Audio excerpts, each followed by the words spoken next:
sallim ala rasulika karim Muhammad sallallahu alaihi wasallam wa ala alihi wa ashabihi wa man tabi'ahu bi ihsanin ila yaumiddin. Summa amma ba'du. Puji dan syukur senantiasa dan tidak pernah bosan-bosannya kita panjatkan kehadiran Sang Maha Pencipta Allah Subhanahu wa Ta'ala, yang mana dengan limpahan karunia-Nya, rahmat-Nya, hidayah-Nya, serta anugerah-Nya kepada kita semua, kita kembali masih diberi kesempatan, kesehatan, dan usia panjang oleh Allah untuk sama-sama dan senantiasa mengabdikan diri kita di jalannya dengan menjalankan segala perintahnya dan menjauhi semua larangannya.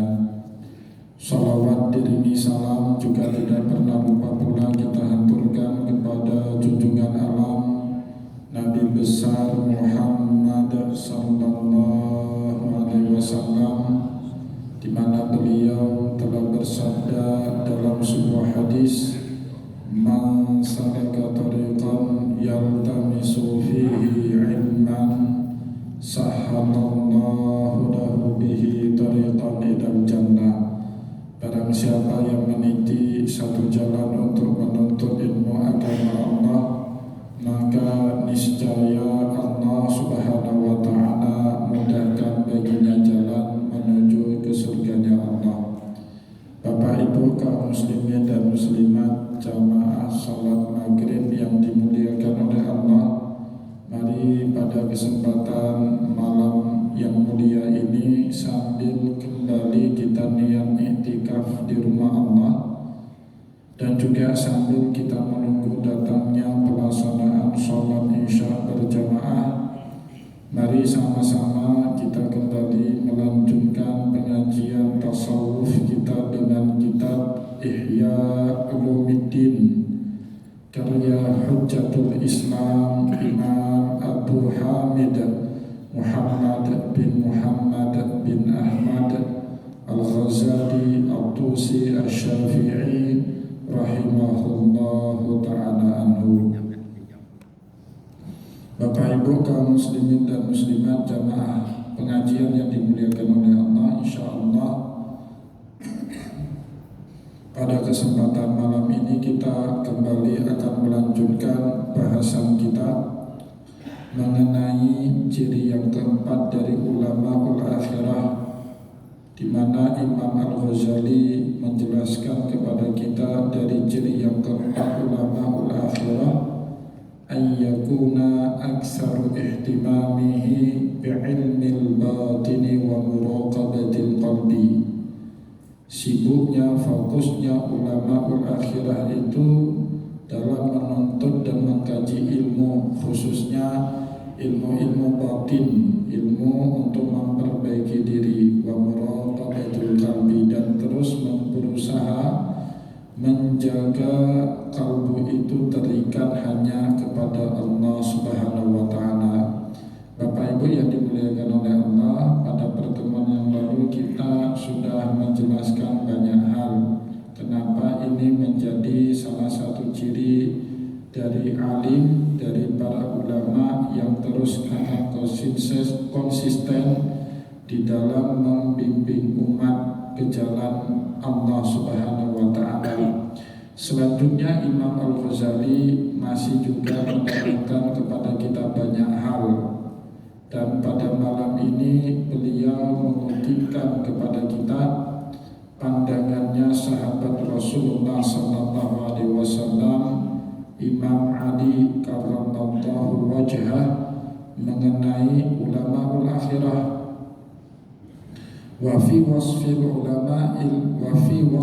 haula'il ulama'i qala Ali radhiyallahu anhu fi hadisin tawilin. Dan dalam menyifati ulama, Imam Ali bin Abi Thalib dalam sebuah hadis yang panjang, beliau berkata kepada kita, tentu kalau di dalam Al-Quran Kata ulama ini Bapak Ibu disebut oleh Allah Subhanahu wa taala 2 kali. Yang pertama di dalam surat Hajj, ya Allah Subhanahu wa taala berkata, awalam yakun lahum ayatan an ya'lamahu ulama'u bani Israil. Apakah belum cukup ayat-ayat Allah yang dibacakan oleh para nabi yang diketahui oleh para ulama-ulamanya Bani Israil. Jadi dahulu di awal masa dakwahnya Rasulullah, kebenaran kenabian Nabi Muhammad SAW langsung segera diketahui oleh para ulama Bani Israil, baik dari kalangan Nasrani maupun dari kalangan Yahudi. Maka Bapak Ibu, kalau kita baca di dalam Sirah Nabawiyah, pertama-tama sekali yang mengenali ciri-ciri kenabian pada diri Rasulullah SAW siapa? Mereka yang Allah Subhanahu wa taala sebut dengan ulama Bani Israil. Maka ulama itu meniscayakan ada pada dirinya ilmu, terutama ilmu yang terus membuat kita masyarakat umat Islam dekat dengan Allah, jauh dari larangan-larangannya Allah Subhanahu wa taala. Itu yang pertama. Yang kedua, ayat yang sangat populer, semua kita tahu. Allah Subhanahu wa taala berfirman, innama yakhsyallaha min ibadihil ulama. Sesungguhnya manusia yang paling takut kepada Allah Subhanahu wa taala kelompok yang Allah Subhanahu wa taala sebut mereka dengan ulama. Jadi bukan sekedar punya ilmu, tapi juga ilmunya itu membuat dia takut dan makin dekat dengan Allah Subhanahu wa taala. Itulah ulama sejati yang dimaksud oleh Allah di dalam Al-Qur'an. Sama seperti penjelasan Allah di dalam Al-Quran, Imam Ali lebih detail lagi menyifati ulama dengan beberapa sifat. Kata beliau dalam sebuah makalah panjang, al-qulubu aw'iyatun. Qulub atau kalbu-kalbunya manusia itu aw'iyah, wadah untuk menampung ya, terutama ilmu dari Allah Subhanahu wa taala. Wa khairuha aw'ahaha, dan sebaik-baiknya wadah dalam menampung ilmu itu adalah kalbu. Maka Allah Subhanahu wa taala mengisi kalamnya kepada Rasulullah, Bapak Ibu, bukan di otak, tetapi di kalbunya Rasulullah SAW. Kita tahu bersama ya, di dalam surat Syu'ara Allah Subhanahu wa taala berfirman, wa innahu latanzilu rabbil alamin. Sesungguhnya Al-Quran ini diturunkan oleh Tuhan pencipta semesta alam.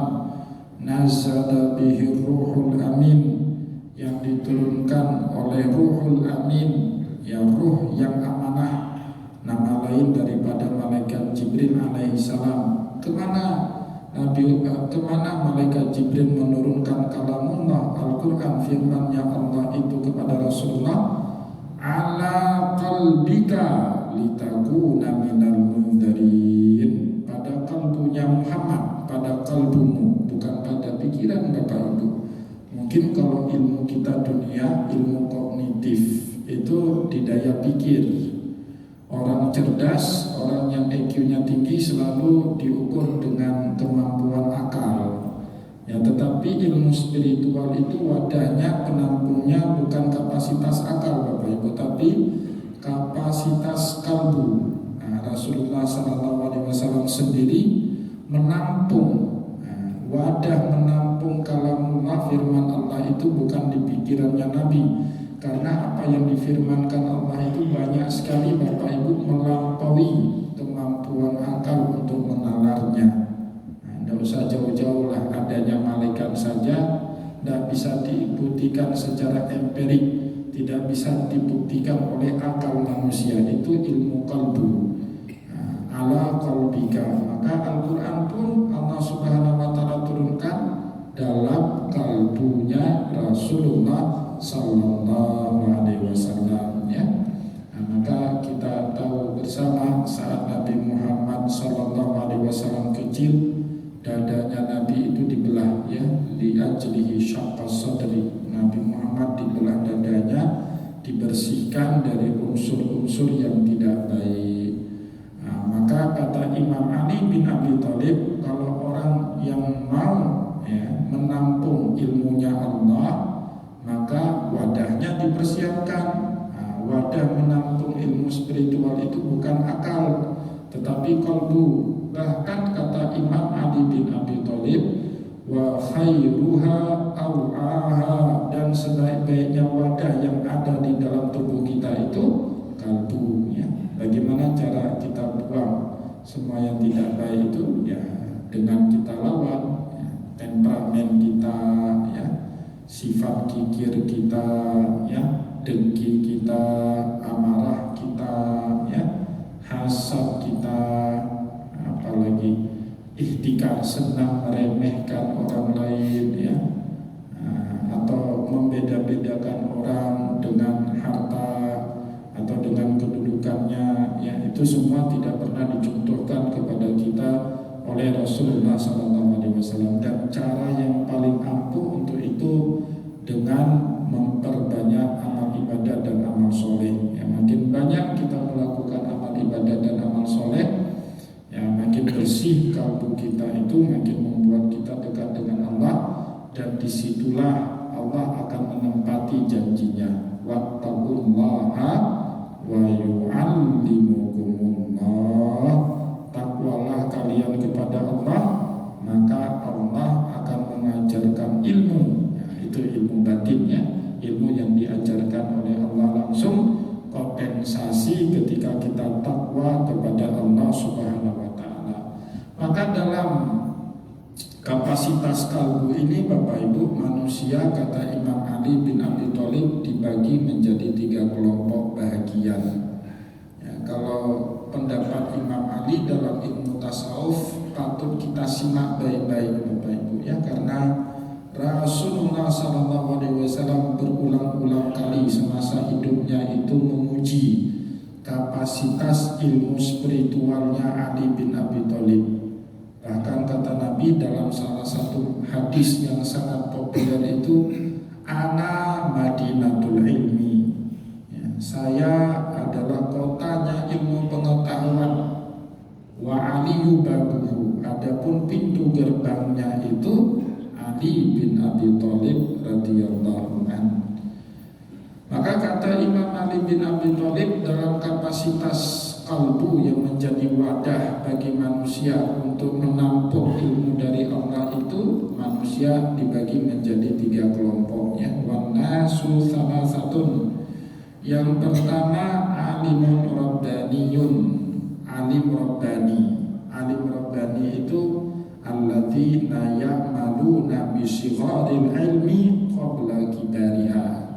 Mereka yang menuntut ilmu dan mengamalkannya dari yang kecil-kecil sampai yang besar. Enggak lompat, Bapak Ibu. Enggak bisa Bapak Ibu ngomong zikir ini zikir itu, tapi baca Al-Quran saja enggak lancar, itu enggak bisa. Bukan alim rabbani.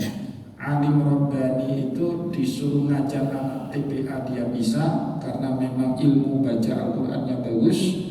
Disuruh ngajar syekh-syekh yang jenggotnya putih dan panjang pun dia bisa, karena ilmu tasawufnya, ilmu fikihnya juga mendalam. Itu namanya alim rabbani alladzi, nah, itu hadis Nabi.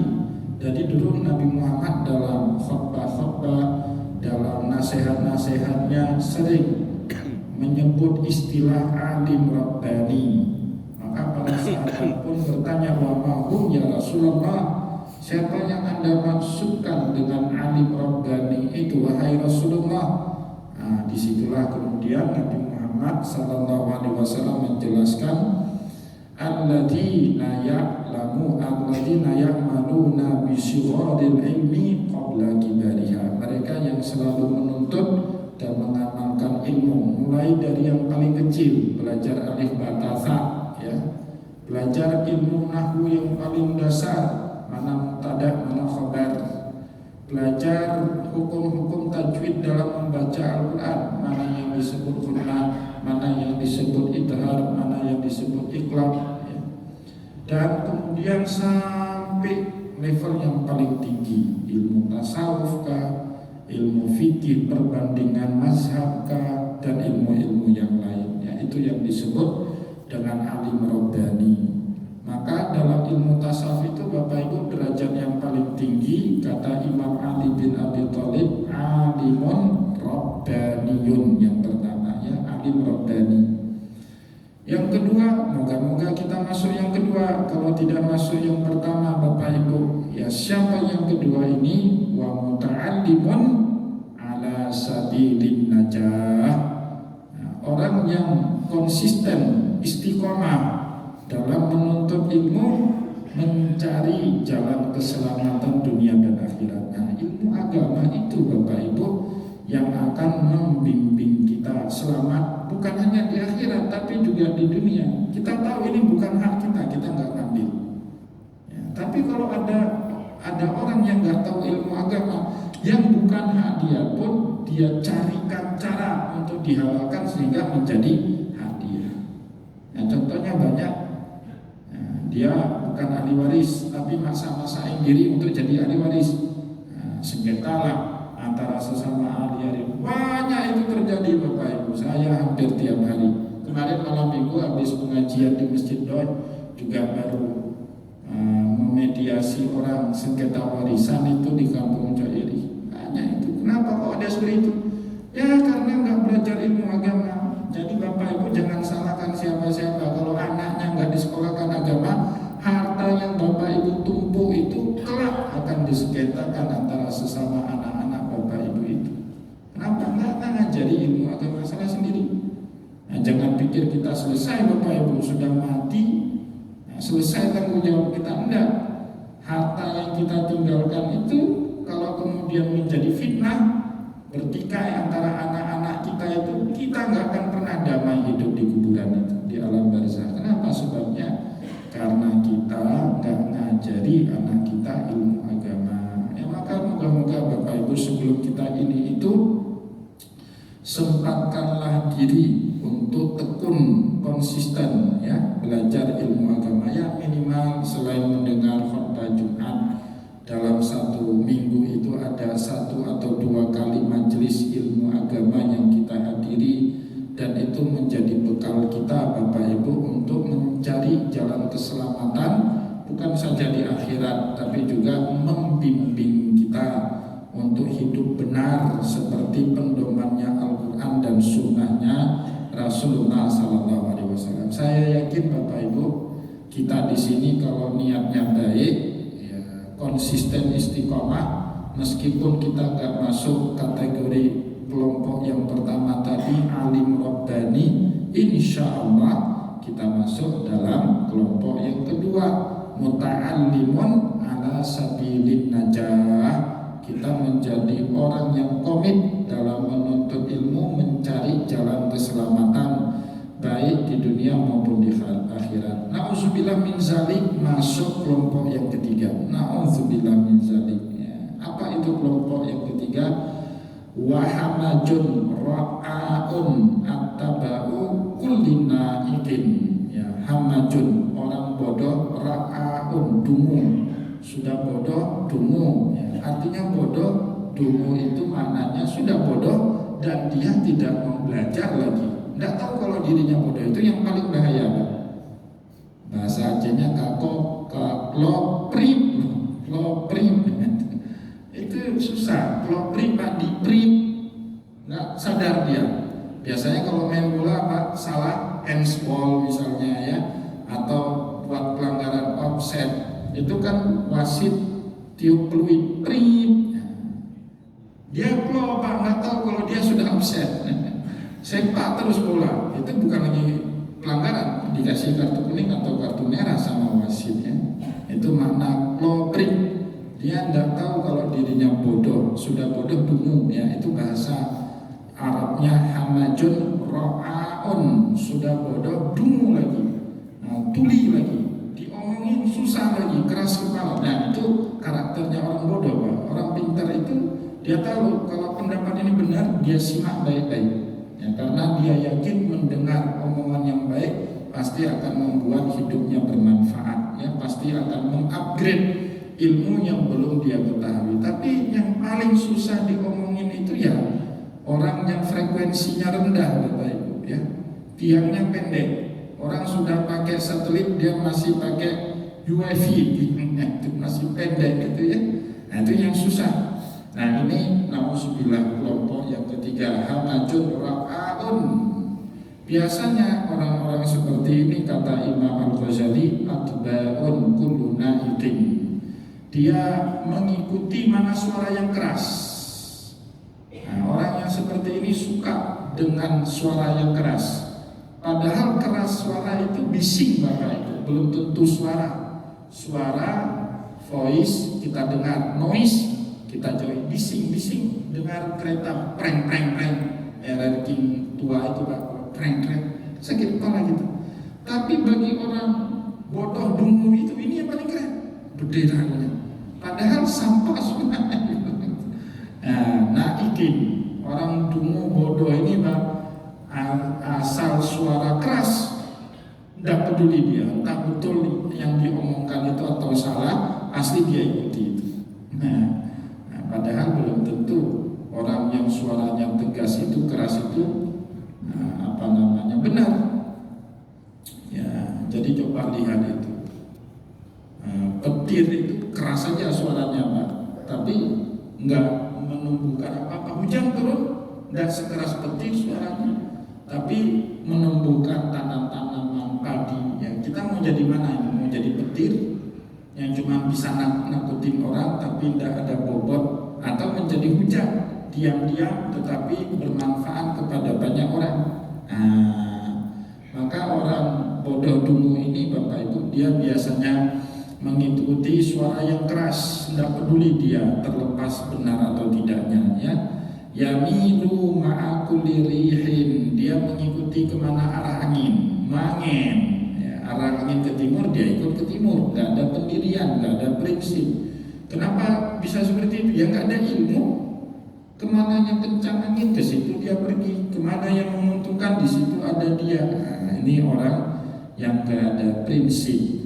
Lam yastadi'u binuril ilmi. Orang seperti ini Bapak Ibu susah tercerahkan dengan cahayanya ilmu. Na'udzubillah min dzalik, ya. Semoga kita tidak masuklah kelompok yang ketiga ini. Minimal sekali kita masuk kelompok yang kedua tadi, muta'allimun ala sabilin najah, orang yang mau terus belajar untuk mencari jalan keselamatan dalam kehidupan dunia maupun akhirat. Kalau kelompok yang ketiga ini ikut kemana arah angin, susah diomongin, tidak tercerahkan dengan cahayanya ilmu, walam yalja'u ila ruknin wasiqin, dan dia tidak punya pilar yang teguh dalam menghadapi kehidupannya. Kropos, rapuh, hidupnya itu rapuh. Orang minjol pinjam online dia ikut, orang main ini dia ikut ke sana. Ya, orang ke timur dia juga ikut ke timur, orang ke utara dia ikut ke utara, ya. Jadi moga-moga kita tidak masuk orang yang ketiga ini, ya. Wal ilmu khairun minal amali. Tentu semua orang mengakui itu Bapak Ibu. Ilmun khairun minal mali.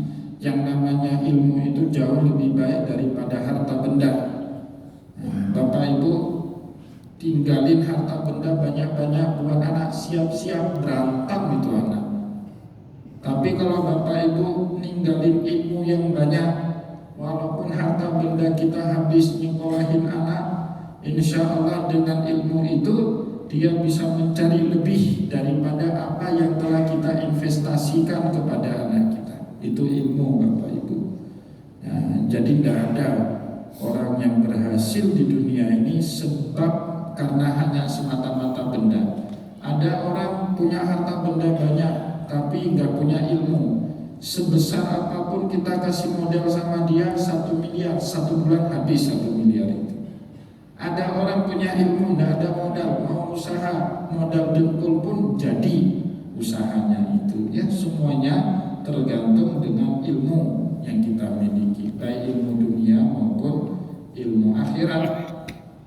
Maka selanjutnya kata Imam Ali bin Abi Thalib radhiyallahu an, wal ilmu yahrisuka wa anta tahrusul mal. Ilmu itulah yang selalu menjaga kita, wa anta tahrusul mal, sedangkan kita yang harus menjaga harta kita. Orang yang punya banyak harta tapi tidak ada ilmu, repot sendiri hidupnya, mikirin harta yang sudah dicari. Sedangkan ada orang ilmu banyak Pak, konsekuensi orang yang punya banyak ilmu, hartanya insya Allah juga ada meskipun tidak kaya. Coba orang yang berilmu itu dikuras hartanya, ditipu sama bawahan atau dilempar dia ke hutan, pasti dia bisa mencari balik harta kekayaan yang sama seperti yang sudah dirampas sama orang. Kenapa?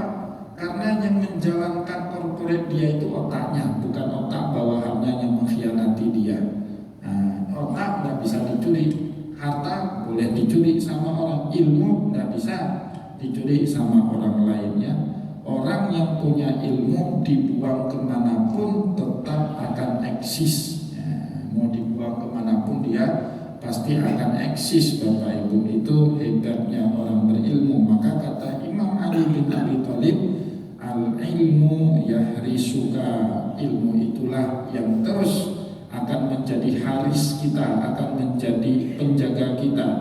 Wa anta tahrusul mal, sedangkan kita harus menjaga harta. Maka Bapak Ibu jangan pernah pelit dengan ilmu.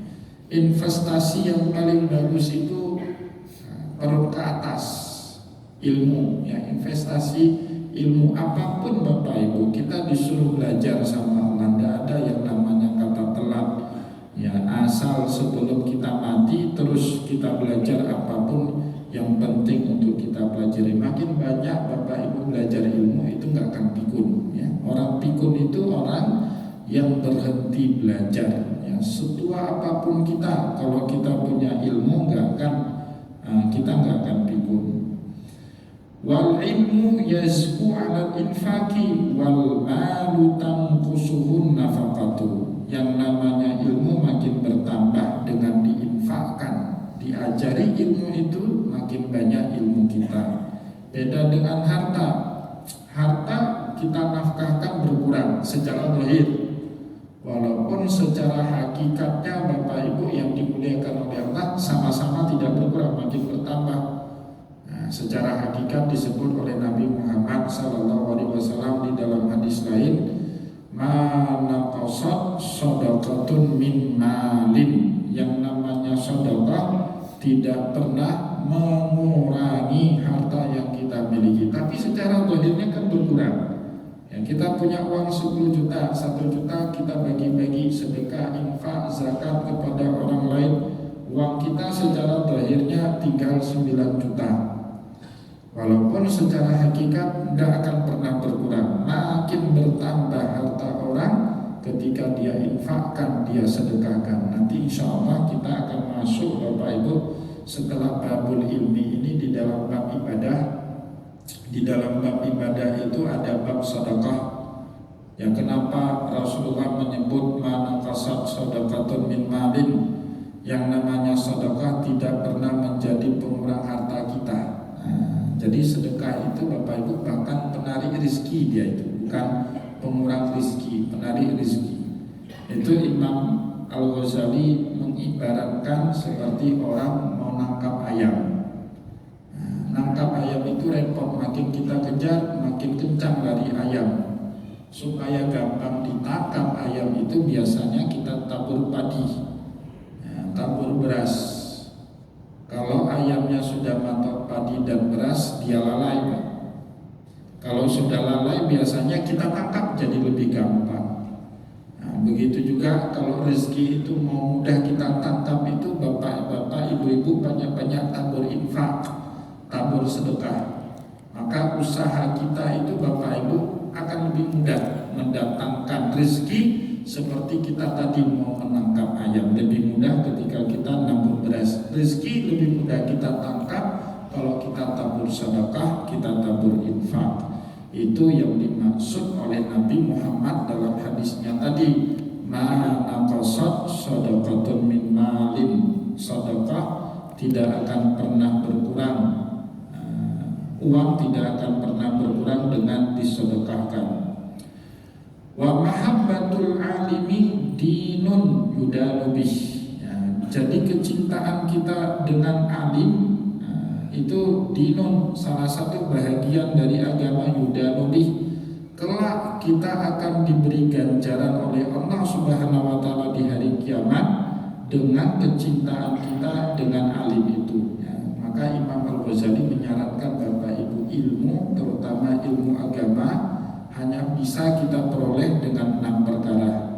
Ya akhi lan tanalal ilma illa bisittatin sa'unabbiuka bita'wiliha an bayanin. Salah satu dari 6 perkara itu apa? Suhbatul ustaz, berteman dengan guru. Jadi tidak mungkin kita berteman kalau kita tidak cinta. Dan cintanya alim itu Bapak Ibu dinun, bahagian penting dari agama. Yudanubih, kelak kita diberikan ganjaran, dibalas sama Allah dengan dekatnya kita dengan alim itu. Ya alhamdulillah di tengah masyarakat Aceh itu Bapak Ibu kita masih menghormati kaum ulama. Itu kalau di satu masyarakat tidak menghormati lagi ulama, hancur itu umat ya.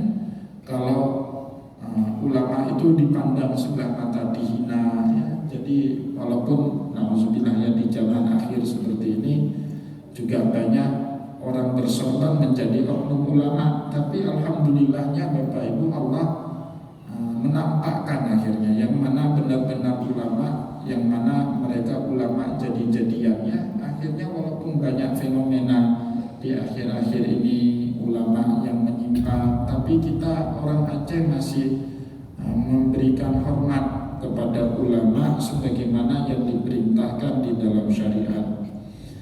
Tukasabu bihi ta'atu fi hayatih. Kenapa Allah Subhanahu wa taala menjadikan kecintaan kita kepada alim itu bahagian daripada ulama? Tukasabu bihi ta'atu fi hayatih. Mereka lah yang membantu kita Bapak Ibu untuk terus berada dalam koridor taat kepada Allah Subhanahu wa taala. Ya kan?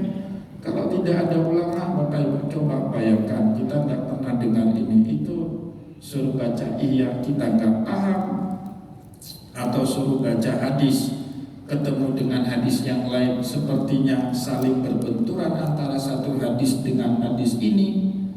Belum lagi baca ayat Al-Quran, banyak sekali ayat-ayat kita nggak paham. Bapak Ibu coba mau haji, baca ayat-ayat yang ada di dalam surat haji, apa kemudian bisa kita tawaf, bisa kita haji, tahu mana rukun haji, mana syarat haji? Enggak. Kita baru tahu yang mana rukun, yang mana wajib haji, yang mana syarat haji, yang mana sunnah haji dari ilmunya para ulama. Coba Bapak Ibu dikasih Al-Quran, suruh baca Al-Quran, bingung kita Bapak Ibu, kecuali pakai ilmu cara membaca Al-Quran yang dibuat oleh ulama. Nama ilmunya ilmu tajwid. Coba Bapak Ibu nggak ada ulama baca ayat faraid.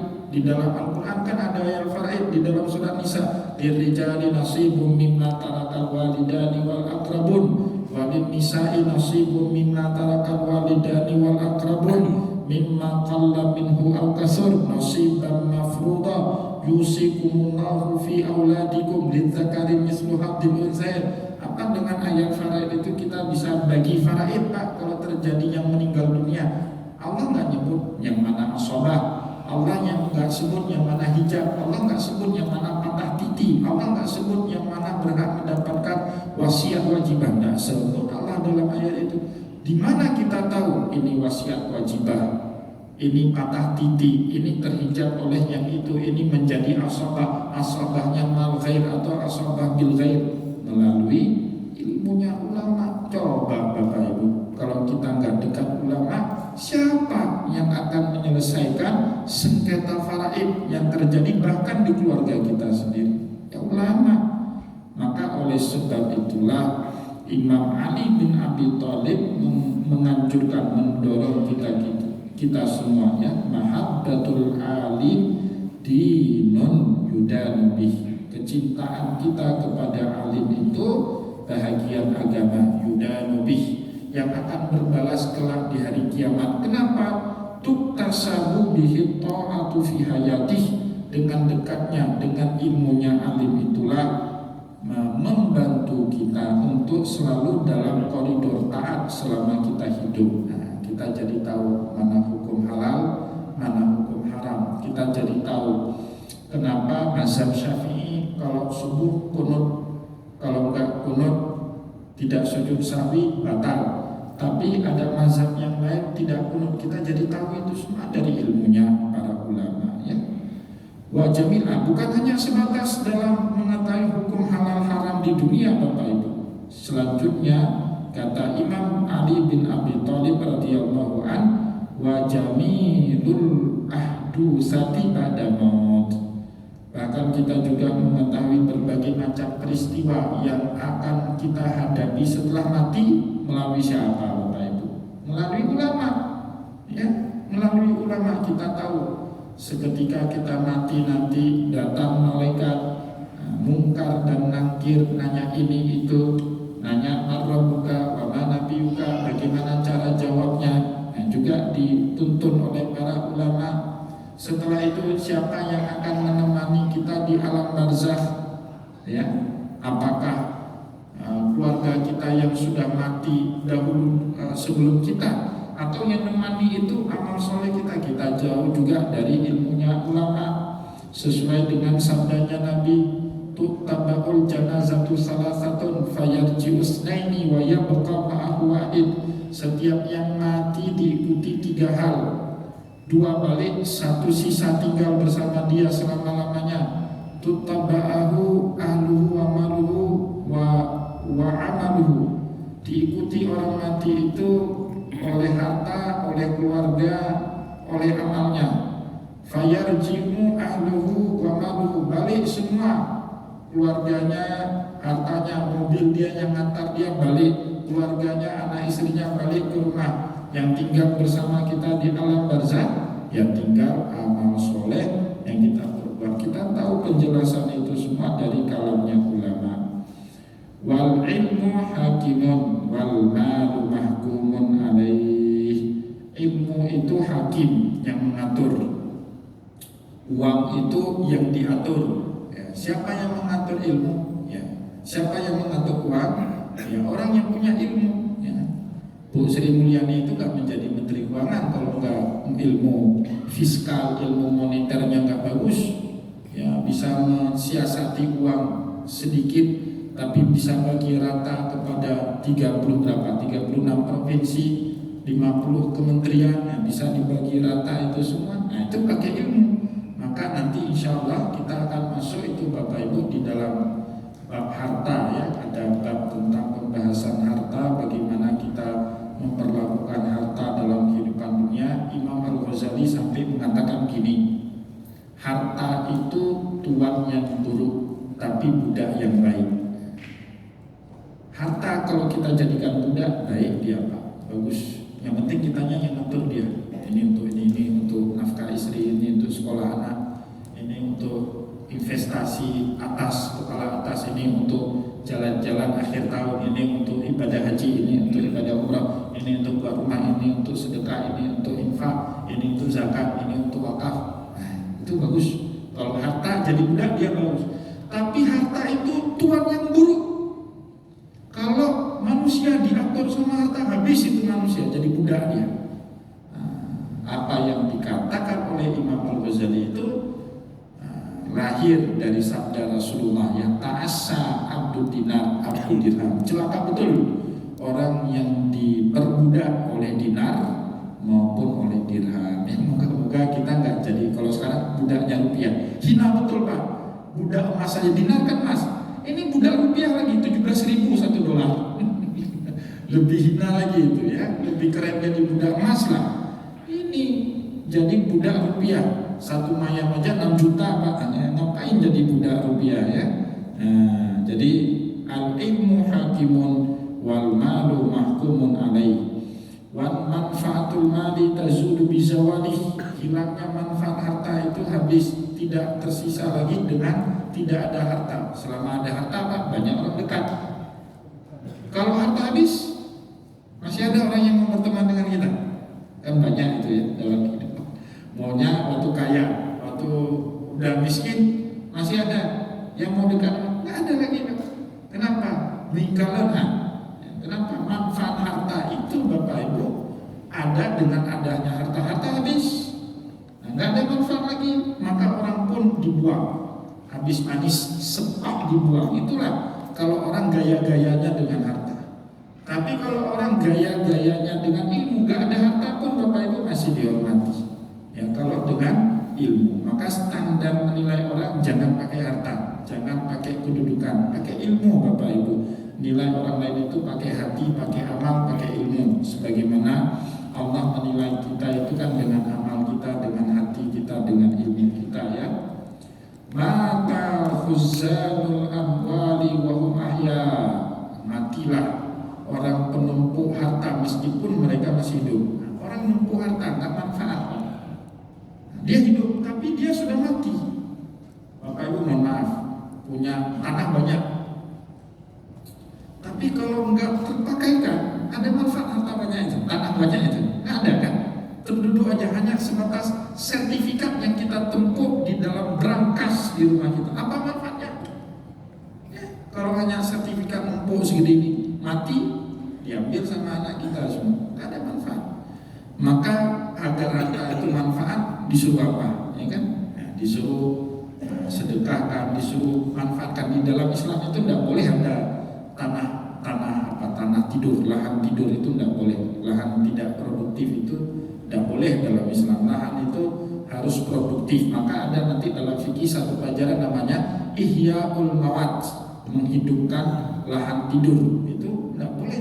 Nah, tapi ada orang Bapak Ibu numpuk, ada duit investasi beli tanah di sana, ada tanah di sana, tapi kosong semua, nggak ada manfaat. Walaupun dia banyak harta, tapi tidur hartanya nggak ada manfaat. Orang penumpuk harta itu sudah mati meskipun dia banyak duit. Nah, ini kata Imam Ali bin Abi Thalib radhiyallahu an, wal ulama udaquna ma baqiyad dar. Tapi ilmunya para ulama jika terus dimanfaatkan maka terus akan kekal abadi selama-lamanya di hari akhir. Maka difasilitasilah kaum hartawan ini sama Rasulullah agar hartanya terus ngalir kayak Habib Buga Bapak Ibu. Wakaf tahun 1224 Hijriah atau bertepatan 1809 Masehi. Sekarang 2025, berarti sudah 224 tahun. Harta wakafnya masih dirasa manfaatnya, itu sedekah jariah, ngalir terus. Atau Utsman bin Affan bermula dari sepetak semur diwakafkan. Sekarang Bapak Ibu ada rekening atas nama Utsman bin Affan. Itu cara Rasulullah memfasilitasi orang kaya agar hartanya itu terus bermanfaat sampai dia sudah meninggal kelak. Orang yang punya harta, cara bermanfaat hartanya itu dengan diwakafkan. Orang yang punya ilmu, supaya ilmunya terus bermanfaat dengan diajarkan. Gak punya ilmu, gak punya harta, minimal banyak anak. Nah, ini paling gampang. Kawin yang banyak, punya anak banyak. Tapi dididik supaya nggak jadi hama. Kalau nggak kayak tikus itu jadi hama anak itu. Banyak anak, 20, satu pengedar narkoba, satu rentenir, satu gigolo, satu lagi WTS. Itu hama itu. Ya, tapi banyak anak 20 soleh-soleh semua, jadi orang semua, berilmu semua. Selalu doa kepada orang tuanya. 20, satu-satu anak punya 5 lagi anak. Satu anak 5 ini cucu punya lagi cicit 10 orang. Terus selama mereka terus beranak pinak, dia doa Rabbil firli wali walidayya akan terus sampai doanya itu kepada kita sebagai leluhurnya. Semoga Bapak Ibu yang dimuliakan oleh Allah, apa yang telah kita sampaikan pada kesempatan malam ini bermanfaat kepada kita semua. Insya Allah pada pertemuan yang akan datang kita akan kembali lanjutkan bacaan kita ini. Semoga bermanfaat. Saya mohon maaf jika ada yang tidak berkenan. Wallahu muwaffiq ila aqwamit thariq wa nasrun min al-tafatul karim. Wassalamualaikum warahmatullahi